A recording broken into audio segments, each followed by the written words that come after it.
And here is today's stage, 180 kilometres taking the race out of Castilla y León and into the mountains of Cantabria, including 3 official ones. The second category, Portillo de Lunada, is first, and the first cap, Puerto de Alisas, is second. The stage, though, is really all about the third of 4 especial climbs in this year's Vuelta, and a finish new to the race. Los Machucos is not just steep with concrete ramps of over 25%, it's hugely irregular, so establishing any kind of rhythm is going to be next to impossible. Daniel Freeber's at the top of it. Cantabria's Angliru, a vertical stairway to heaven, a little piece of high-altitude hell. The local newspaper El Diario Montañés used all of these epithets when news broke that the Vuelta director, Javier Guillén, was thinking of bringing his race up here to Los Machucos. It's just a brutal climb. We could think about it's like a mini Langliru, whatever, but yeah, it's just really, really hard. We've got some of the riders will have probably some of the mountain bike gearings, you know. It's so hard and so long, you really need to pace yourself. It's really hard. I went with the camera to record, and now we see the video. Yeah, it's really steep with some flat parts, and it's really difficult to pace yourself, no? Because it's always very different. The tarmac is also not very good. It's raining at the moment, so it will be even harder, no? We expect that the weather will be better, but yeah, it's a big challenge for today. And Nico Portal told us that you almost needed a mountain bike or mountain bike gears to go up. What gears have you got today? Yeah, we have 34, 32, so yeah, it's almost like this, no? They say that it's 31%, no, for sure. Some parts of the climb is the hardest I never did in the bike, so yeah. And we also expect a lot of public, so it will be really narrow and really dangerous one. Whether the world will see too much of the Vuelta's latest mountain monster is unfortunately in the lap of the weather gods. Can Chris Froome keep a cool, calm head in the fog of war? Or indeed the cloud of unknowing, which is what the early part of the stage resembled at times. Now, there were 6 men in the day's break: Danny Moreno of Movistar, Aqua Blues Stefan de Nifel, Alessandro De Marchi of BMC, Magnus Cort Nielsen of Orica Scott, Quick-Step's Julian Alaphilippe, the Stage 8 winner, and the King of the Mountains leader Davide Villela of Cannondale Drapac. He led over the first climb and into the murk, while Astana took over at the front from Sky to bring down the gap from a hefty 9 minutes to a manageable 4 or so. Villela lost contact with the rest of the break on a descent that was studded with lights and sirens to keep the riders on the road in the poor visibility. And when the red jersey group emerged onto it, it was with Vincenzo Nibali at the head of a downhill attack which split the bunch for a spell before he was brought back.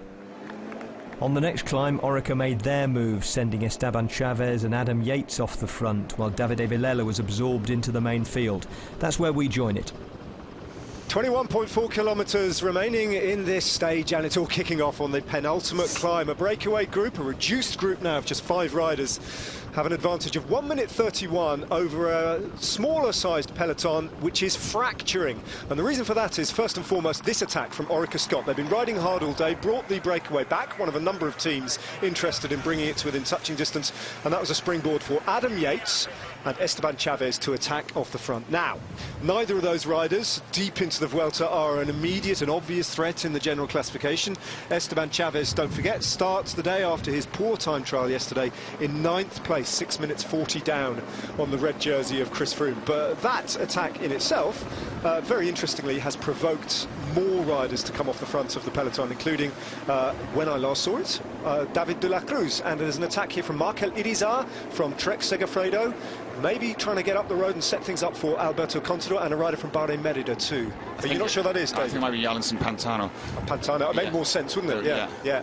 So Pantano, key mountain domestique for Alberto Contador, is in that little group of 6 riders now. There's a rider from Movistar there, David de la Cruz from Quick-Step Floors, now a rider from Bahrain Merida, and Trek Segafredo, as well as that pairing from Orica Scott. They've got a little advantage over the rest of the peloton containing the red jersey of Chris Froome, with a number of his team still riding for him. So in good shape, in good numbers, that's the group up the road.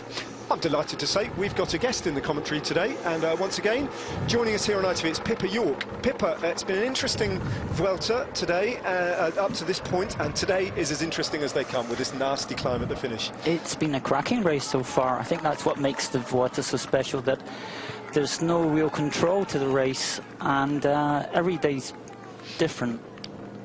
Every day is indeed different. Is this a climb you know anything about? Los Machucos, with its 26% gradient and then 25% gradient within the first few kilometres. I think this is a new thing they've brought out for this edition. I don't think we've been up here before. In this region there are some very, very steep climbs, but I don't remember doing this one. I'm sure it would have marked me if I had.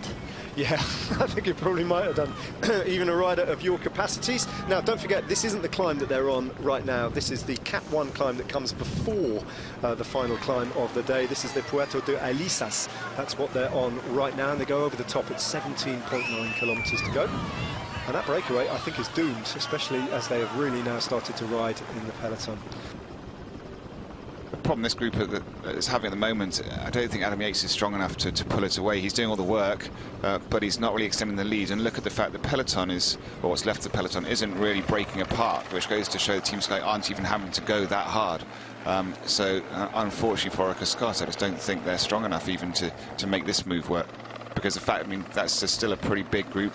The Caja Rural rider got across so easily. So that all of that indicates that Adam Yates isn't going fast enough. Around about a kilometre to go for the breakaway, and they've still got 1 minute and 20 that they'll take over the top of this climb.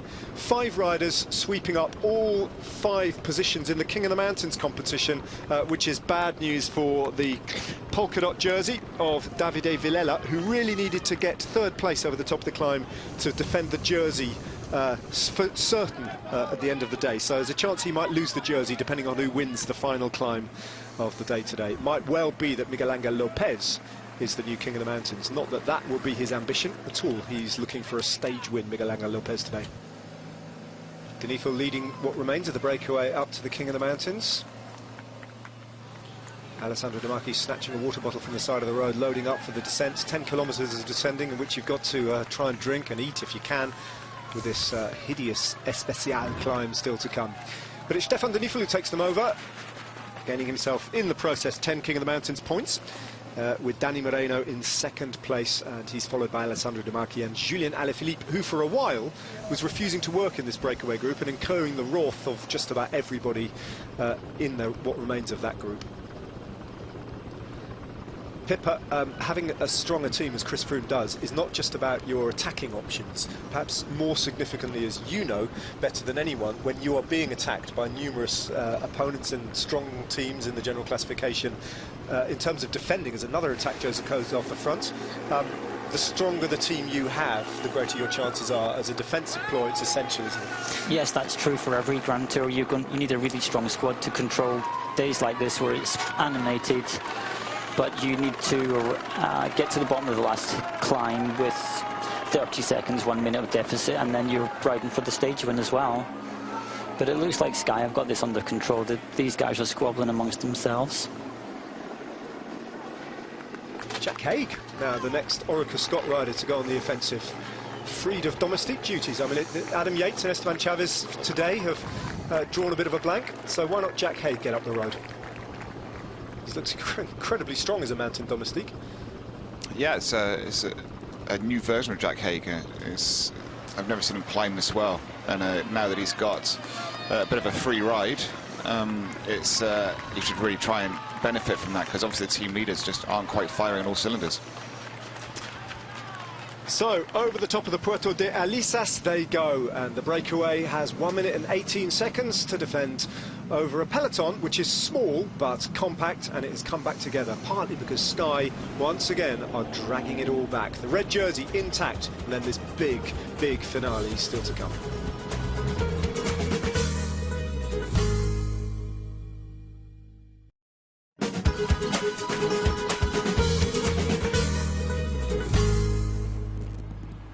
So 11 kilometres to go, and Jack Haig has played, well, Orica Scott, to be fair, have played a tactical, clever little trick here, because Magnus Cort Nielsen, the sprinter who was in the original breakaway group, was the first, really, apart from Davide Villela, to drop away on the penultimate climb, and he sat up and he knew, first of all, that Adam Yates and Esteban Chavez had attacked. That came to nothing. Jack Haig countered and was able very quickly over the top of that climb to bridge to Magnus Cort Nielsen, with whom he is now working on the descent. So that's the front of the race you're looking at now, as Julien Alaphilippe takes that hairpin with Stefan Denifel. Dani Moreno and Alessandro De Marchi, multiple Vuelta winners. Denifl just getting that slightly wrong and losing his place in that group. Alaphilippe now a Vuelta stage winner. Dani Moreno, a 3-time Vuelta stage winner. Alessandro De Marchi with 2 wins in 2015 and 2014 to his name.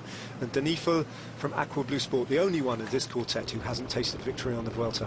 So it's a powerful group, but they've got an advantage that has shrunk now to 56 seconds. The climb starts with 7.2k to go. And Pippa, I've just shown you the profile, and you kind of almost blanched at the sight of it because it just kicks straight up, doesn't it? I did. They'll be straight into this, and they won't be feeling good straight away, which is pretty hard at this stage in the race, three-week race. I know it's very steep for the first 3 kilometers, and then it's slightly less dreadful. But David, the rough conclusion was, taken as a whole, this climb is dreadful.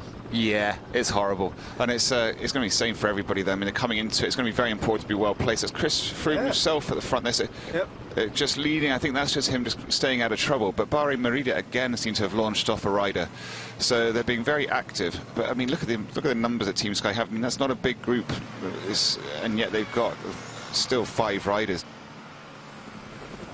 Back at the peloton, a couple of riders from Caja Rural Seguros, and it's a fairly sized peloton. It's not been reduced just yet to just the leaders, but that'll happen, I would imagine, pretty quickly on the slopes of this climb.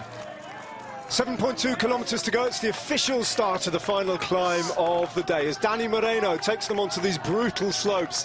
26% this incline almost immediately. Stefan Denifl looks good from Aqua Blue Sport, and Julien Alaphilippe, who's been seething in that breakaway one way and the other, twitching, shaking his legs out, fiddling around, and is he about to attack what remains of the group? Alessandro De Marchi slipping to the back. Then the second group on the road now, on the climb, and Magnus Cort Nielsen comes almost to a halt, almost completely to a halt, and Jack Haig, the Australian domestique, mountain domestique, is alone on Orica Scott. That's the second group on the road. And here they are approaching the foot of the climb. Bahrain Merida forcing the pace. I think it's Antonio Nibali, his brother, is the rider who is being looked after today. Sits in second place in the general classification. Then Team Sky with strength in numbers and the white jersey of Miguel Angel Lopez from Colombia, and they too now are hitting the climb. They turn off the main road, and here they go. The red jersey then of Chris Froome. What can he do? Will he pull this all back together again? How will he go on these freakish slopes here? Well, the answer is none of them know for sure, because it's not often that slopes like this at the end of a long stage like this, deep into a 3-week stage race, are even contemplated. But today is a day of truth, and the 26% gradients followed by a 25% gradient are right now right at the foot of the climb, and all the way around riders are just beginning to drop away from these very, very steep slopes. Alaphilippe and Moreno are beginning to pull clear of the rest as Denifl just battles with his bike to stay on the wheel of the man from Quick Step Floors, and De Marchi hasn't given up just yet, but he's got a bike length or two that's opened up to the rest of the breakaway. Meantime, Jack Haig doesn't have anyone else to worry about except himself, his bike, his legs and the gradient. How do you imagine Pippa Chris Froome will go on these? I mean, given his unique riding style, do you think he'll fare well? I think he'll want to win this stage. But the thing with a climb this steep is to ride the steepest parts at your limit but not go over them and then accelerate after it. This is very similar to the kind of finish at Lagos de Covadongas. If you attack on the really steep part, then you'll be in trouble on the bit that comes after that and all the way to the finish from there on. And I think this is going to be a similar thing. If any of the GC guys throw themselves at the first part and the steepest part, then they'll be in trouble if Chris Froome does like Chris Froome usually does and rides controlled and then accelerates towards the end. If Froome does that again, then he'll leave them behind again. Dani Moreno, and there's no surprise, I don't think, here that Dani Moreno is the best of the climbers in this breakaway group. This is very much his kind of terrain, isn't it? He was, for so long, in the colours of Katusha, interchangeable with his old teammate Joaquin Rodriguez, physically and in terms of what they did. And this is a kind of Rodriguez day. Yeah, he is quite petite, so he's very lightweight, which is massive. And there's the first attack now from Miguel Angel Lopez, so he expected it, but not that early. That's a long way out. That could be costly. Or brilliant. Or brilliant, but I thought he was basing his climbs on how Chris Froome was taking them and then placing a counter-attack when it was a correct moment tactically to do it. But obviously now, you're obviously feeling good. And looking good. Miguel Angel Lopez, Superman, gets to Pantano's Nibali's going as well. And goes right past him. So Vincenzo Nibali now is now going after him. Now Chris Froome, as I said before, is probably just trying to sort of absorb these first ramps. Kruijswijk there as well, I believe. So there you go, they're starting to move. Alberto Contador moving up the left side, so they're all reacting now. Have they spotted that Chris Froome is definitely in the wrong position now? We're so used to Chris Froome dropping to the back of this group. You hesitate to say ever that he's in trouble because it's very hard to read. But Alberto Contador is now trying to get across to Miguel Angel Lopez. He's looking good. Pantano attack was to set up Contador. It turns out there's Miguel Angel Lopez. Where is that red jersey of Chris Froome? Well, it's in the second group there, so a little gap has opened up. He's got one rider with him, a couple though still in the group ahead. Alberto Contador's looking fantastic. Came across Miguel Angel Lopez relatively easily there. Vincenzo Nibali's leading that small group behind. Chris Froome still has a teammate. There's Zachary. So all of the riders there. Chris Froome slightly far back with teammates still. He's still got Moscon, Wout Poels, Mika Nieve. There they are, the three riders. So he's got four riders still around him. So you question whether he is just trying to absorb this first section. Rafa Majka, Michael Woods, Wilco Kelderman, Ilnur Zakarin, they're all in that group. They're being headed by the two Bahrain Merida riders, including Vincenzo Nibali. Richard Carapaz is the Movistar rider. Then Michael Woods, great ride from him, great ride from Kelderman. Steven Kruijswijk is there too, Rafa Majka and Ilnur Zakarin. Then a little gap to the Froome group. But at the moment, I think Chris Froome has it all under control. He does have four teammates around. Look, they're just all looking behind. They know that they also know how Chris Froome rides these climbs. He tends to just accelerate and accelerate. And as Pippa was saying before, when he gets the flatter sections, that's where Chris Froome really can apply. But we'll know soon enough, because if he doesn't start leaving his teammates behind soon, then we can believe he's in trouble. Romain Bardet is in the Froome group, so too is TJ Van Garderen. Nico Roach having another good day from BMC, fallen out of general classification contention, but he's climbing well here. And there we go, Miguel Angel Lopez and Contador. So it's the same duo as the day on Sierra Nevada, and with Alberto Contador, so it's the two of them that had gone before. But once again, it's an alliance that's working, and no doubt we're going to see more of in this last week. Richard Carapaz is the rider from Movistar who has attacked that group containing Majka and the rest of them.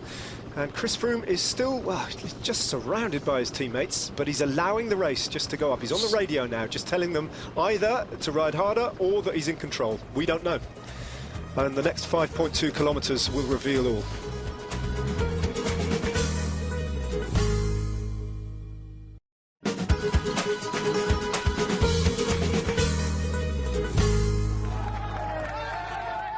Stefan de Neefel, it seems, has recovered, got up to Danny Moreno, and now heads the race. So that's a remarkable recovery from de Neefel, and perhaps surprising. Moreno, I guess, must have just gone a little bit hard, a little bit too early there. And now, well, Contador looks like he is getting past and dropping at this point Miguel Angel Lopez, who is coming back to Richard Carapaz. Well, now look at Team Sky. They know this climb. It's they're keeping the team together, and Chris Froome's using them on those flatter sections, so he is almost taking it slightly easy as motorbike crashes there. But it looks okay, but it's I hope that won't block the race that's coming up. Yeah, he just kind of like, on those gradients, it's very, very difficult to get a bike up at those slow speeds without it stalling, and then you're in all sorts of bother. So de Neefel just hits a little flat spot in the climb. He's got up the nastiest section now. He's got about a kilometre of respite before it then kicks up at a more conventional gradient of 10, 11, 12% for the next few kilometres. But this lot of riders, that's the Froome group, they are on the steepest part still, but closing the gap, clawing it back to that group containing Vincenzo Nibali, being powered on by Vincenzo Nibali. But look, look how steep that is. It's not often you see. These are the best climbers in the world. They're making it look so slow. Alberto Contador is a massive ride here. Miguel Angel Lopez, we know, as it stands, seems to be the best climber in the race, and he's got up to him and is leaving him behind. Well, I'm going to ask Pippa a very unfair question with the race in this early phase and still so much climbing to go. You're looking at now, is Contador just battles to select the right gear, and it's the lowest gear he can possibly find. Who wins this bike race today, Pippa? I think it's a bit early to tell. We've still I thought I'd put you on the spot. I thought you'd try and do that. There's still got a good 500 metres of this really steep stuff to go, yeah. And that gap back to Froome from the other leaders isn't significant at all. And even the 1-2 Lopez and Contador, that's not significant. There's another 4K of, what, 15% after this. This isn't over at all. You'd be best to... If I was riding this, I think I'd stick with the Chris Froome group at the moment and then try and accelerate later. So who's in that Chris Froome group, as you put it? No sign of Fabio Aru. Romain Bardet is there. Pelo Bilbao is the rider from Astana in that group. Jaime Rozon, 2 from Cajarural Seguros. And then the rest of it is Team Sky, with the exception of Nico Roach and TJ Van Garderen. But Contador is pushing on. He's in that section that we saw Denifel on now, and so too is the red jersey. They've got about 1.5 kilometres of respite before the climbing starts again, and it is then sustained for, what, 3 kilometres? If Chris Froome is just doing what I believe he's doing, which is just pacing it, it goes to show an enormous amount of self-control just to sit back there, be patient with your teammates. As Alberto Contador's now caught Demarchi, who was in that break before. Yep. So it's Demarchi's probably going to try to hang on for as long as he can, which won't be long. Team Sky leading the red jersey through this very, very short section of, that was so close, of descending and narrow roads, making it very, very difficult, even for the moto cameramen who are trying not to get involved in this race. We've already seen one motorbike just keel over and fall into the hoardings by the side of the road. It's a dramatic setting, but it's perilous in all sorts of ways. There's another section of climbing. A nasty gradient just rears up in front of Team Sky. Team Sky doing a great job, just still grouping around Chris Froome. We're yet to see, and this is what happens to us every time with Chris Froome. We question whether he's in or not, where he's in trouble, but well, again, he's got us on that knife edge. And this is the hardest thing to do when you're a race leader, is to let the other guys go and not be tempted to follow them when you're meant to be controlling everything. So it shows an enormous amount of confidence that Froome has in his team and in his own ability for later. Chris Froome has just under 4 kilometres to go, and he is riding a very patient race, still surrounded by his domestiques, still with strength in numbers, Team Sky. This little group are being pegged back very slowly, containing Ilno Zakarin, Michael Wood, Stephen Kruiswijk, Wilco Kelderman, exceptional ride for him once again, David de la Cruz just dangling off the back from Quick Step Floors, Rafa Maika and Vincenzo Nibali. Ahead of them on the race, Alberto Contador is tracking down the leader, who is Stefan Denifel and Dani Moreno, and Denifel will know that Contador is on the march, and worried glances every now and again as the road just straightens out, and he's expecting at some point to see this group. Now that's Jack Haig, who's been caught by Contador, and on his wheel I think is Julian Alaphilippe, and that just leaves now Dani Moreno separating Alberto Contador from Stefan Denifel in the front of the race. And Miguel Angel Lopez, you can just see him in the white jersey, isn't out of the equation by any means at all just yet.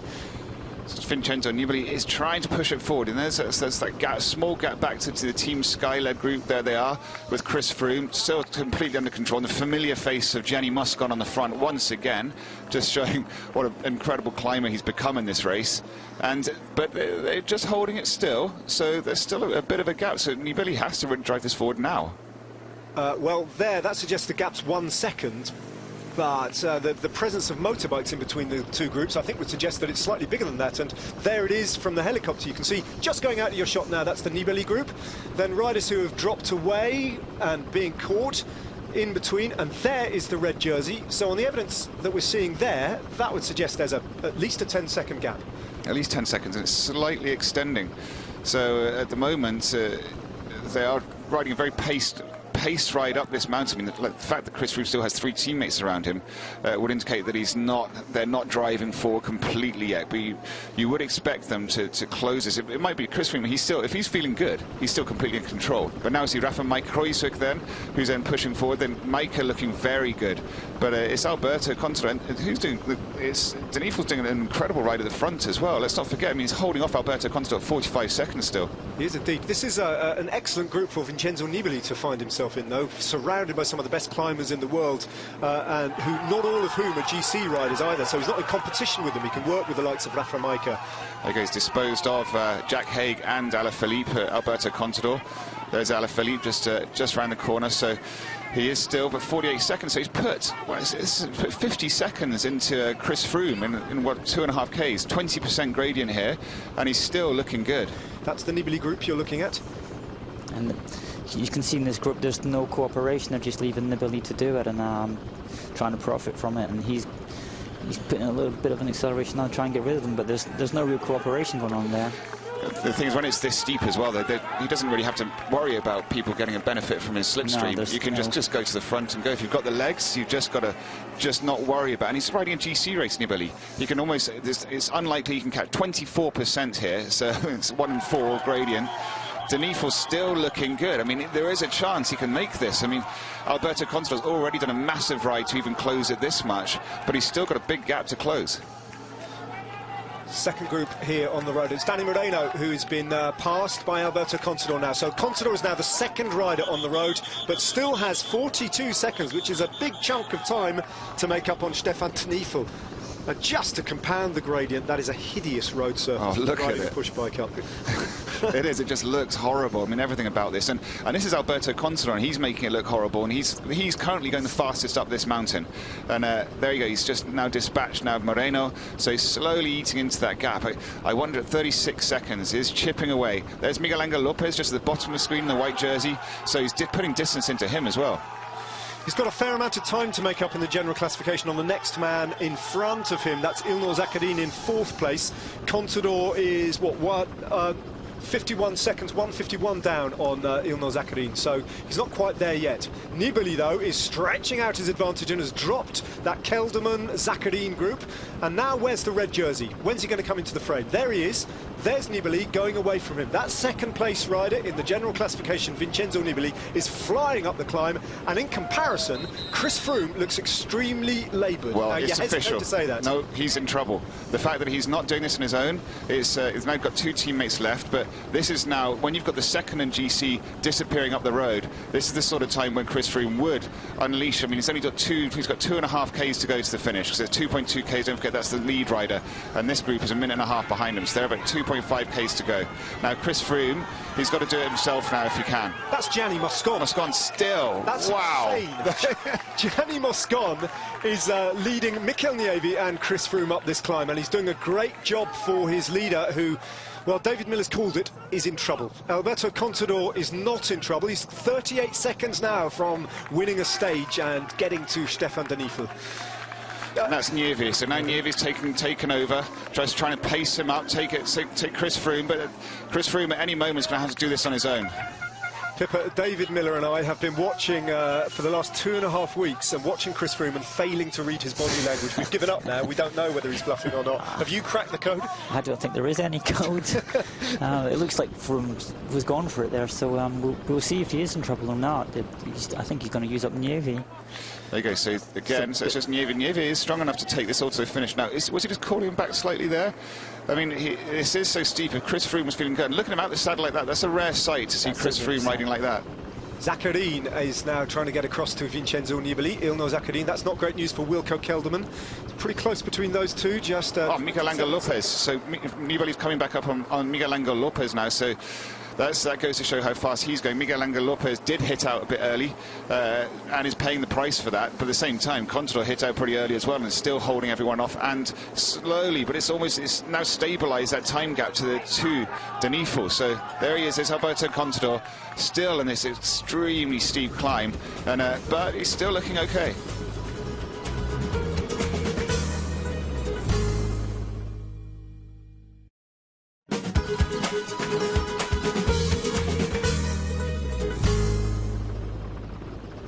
In they go, in they come. Now a tiny, tiny bit of respite for the red jersey of Chris Froome. Mikel Nieve once again laying it down for his team leader. Ahead of them on the road, that's David de la Cruz and Julien Alaphilippe, who was in the original breakaway. I would imagine Nieve and Froome will meet them, pass them, and they have only eyes for Vincenzo Nibali, who is up the road. The second place rider in the general classification is taking time. You can see him there, can you? 2 red jerseys just going around the hairpin in the distance. Now look, he can't hold his wheel. Chris Froome can't hold Nieve's wheel there. So Nieve continuously having to look behind and slow down slightly. So yeah, this is a rare sight, seeing Chris Froome actually not in control.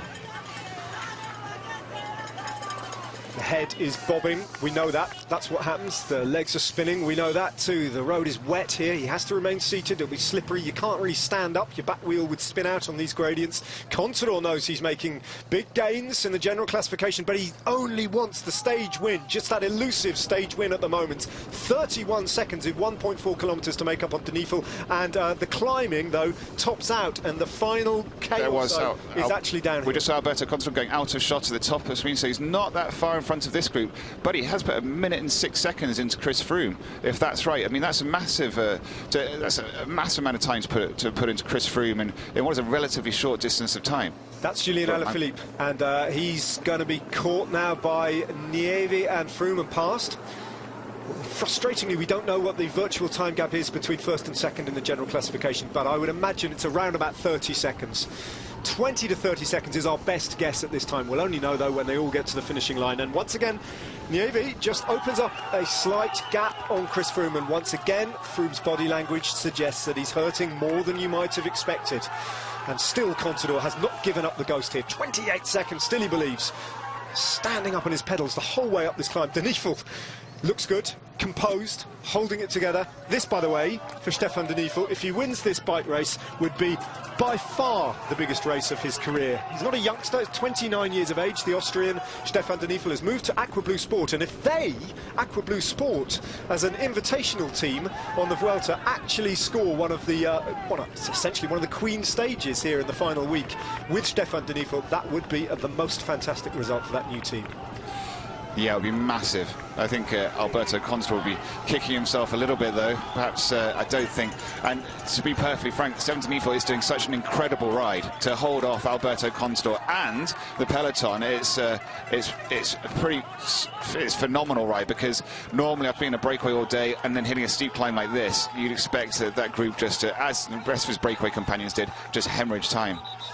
No matter how loud the encouragement is here from this big crowd at the top of the mountain being held back by the Guardia Civil, it's not going to work, I don't think, for Alberto Contador, because the territory which favours him, the steep climbs, they're almost done. He passes through 1 kilometre to go, and the road, according to my road book here, will level out and then dip down, and the climbing is almost dispensed with and done. Nibali and Zakharin, second and fourth in the general classification, have dropped their immediate concerns in Chris Froome and Wilco Kelderman, first and third, and they are making significant progress in the general classification. Like I said, 1 minute, 10 seconds Alberto Contador has put into Chris Froome at this point. There's Kruijswijk, Jack Haig finally being caught as well.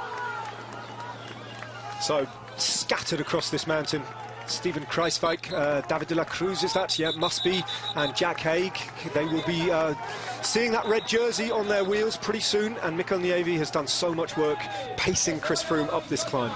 This is the descent now, that is the finish line, and it's going to be confirmed any minute now that Stefan Denifl and Aqua Blue Sport are going to take the biggest win they could have possibly imagined on the Vuelta. Denifl wins the stage, and now this rider is going to finish in second place. Alberto Contador unleashed a brutal attack, and of all the big GC names, of all the favourites, Alberto Contador has gone up this climb by far the best. He has dropped everyone, from Nibali to Froome, from Chavez through to Lopez. This man has ridden brilliantly. Alberto Contador's not given up on this Vuelta yet, and with legs like this, who could possibly imagine that he hasn't got a stage win within his compass? He takes second place on this brutal finish today. Alberto Contador is not done yet on this Vuelta, and he is also within sight of improving his position in the general classification. It's not going to happen today, I don't think. He's got too much time to make up on Ilnur Zakharin, who's in this group, along with Vincenzo Nibali, but he has made another big statement. Now, Vincenzo Nibali also getting stronger by the moment. He comes across to the line. He's got a time bonus to think about as well, Vincenzo Nibali,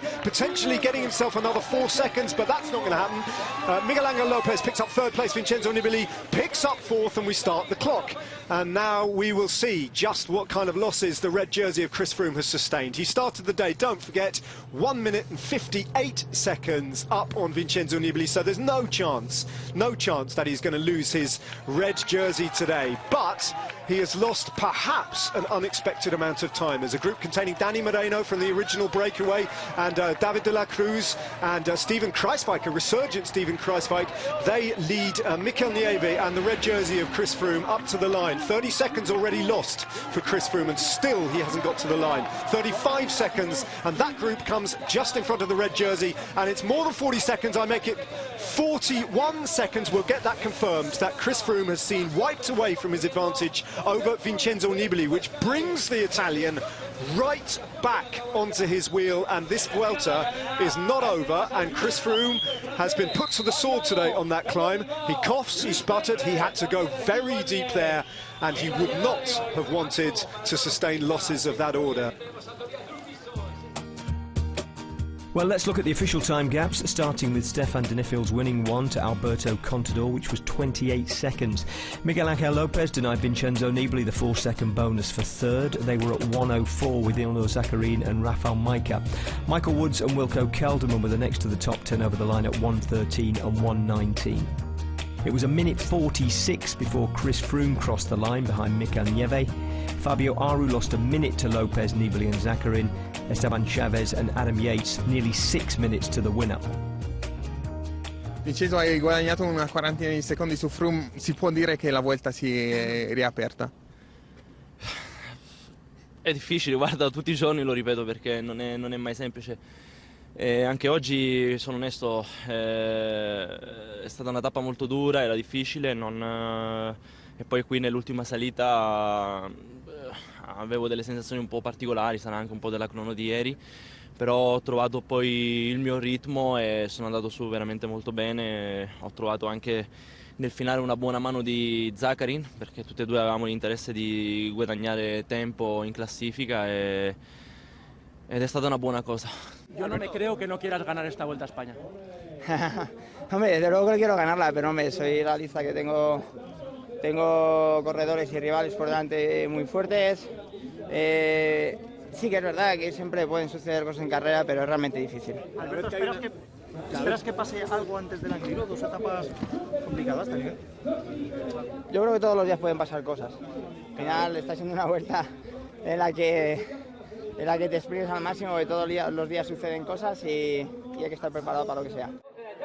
Well, there are plenty of teams still without a stage win in this Vuelta, including the biggest in Spain, Movistar, which makes it all the more impressive that Aqua Blue should have one on their Grand Tour debut. It was a solo effort, though, and a brilliant one from Stefan de Nijvel, who until today had never won a professional race outside his native Austria. Stefan, we were slightly worried for you there in the last 2 kilometres when Contador was coming. Was it key not to panic? Actually, I didn't have any info on my radio. The only thing I knew, it was like on the button we had 140, and also I was looking on my SM. I knew I was going over 400 watts, so I was like, okay, that's some serious good watts. So if they're gonna catch me, then it was not up to me, so it was up to them. But then, like in the last K, I was like, I knew it's gonna be a bit downhill. And it was just amazing. It's like the best day in my life. I mean, second best day. The best day was some weeks ago when my son Zafa was born. He's now 4 weeks old, and I'm looking forward to go home next week to have him in my arm again. Davide Valella's lead was cut by a point today, despite his early work in the break. The 5 he got for leading over the first climb, bettered by the 6 Miguel Angel Lopez picked up for third at the finish. Chris Froome's lead in the green jersey is down 2 to 19 points over Vincenzo Nibali. Not that he'll be worried about that, except of course as a byproduct of Nibali gaining on him overall. His lead is down from 1 minute 58 this morning to 1:16, still a good cushion with 3 racing stages left. Wilco Kelderman held on to third today, but his advantage over Ilnur Zakarin is down to 12 seconds. Alberto Contador is still 5th, but now within a minute 21 of the podium. Miguel Angel Lopez is a minute and 5 behind him. Michael Woods moves up to 7th ahead of Wout Poels, Fabio Aru drops to 9th, and David de la Cruz re-enters the top 10 for the first time since stage 14 as Esteban Chavez drops out of it. Well, the good news for Chris Froome is that he's still on course for victory. The good news for everyone watching is that the Vuelta is looking like more of a race than it did this time yesterday. Chris, we thought it was the typical Chris Froome tactic of dropping back to come forward, but it didn't prove to be the case. Yeah, I mean, we always knew today was going to be a really tough summit finish with gradients of over 25% like that. Perhaps I paid a little bit for my effort yesterday, but I think that's perfectly normal. I'll bounce back from this and confident about the next 3 days ahead. The final climb was a little bit like the final ramp up to Périgueux in the Tour de France. Do you have a particular Achilles heel, do you think, with that kind of climb, or was it a bad day? As I said, I think I paid a little bit for yesterday's effort, but yeah, at the same time, I'm pretty sure I'll bounce back after this. 1:16 now to Nibali. Are you particularly concerned about the Angliru given what happened today? Not really. I mean, of course, it's a really tough stage, probably the toughest climb of this year's Vuelta. But yeah, as I said, I'm pretty sure I'll bounce back after today, and yeah, get everything I've got on Angliru in a couple of days' time.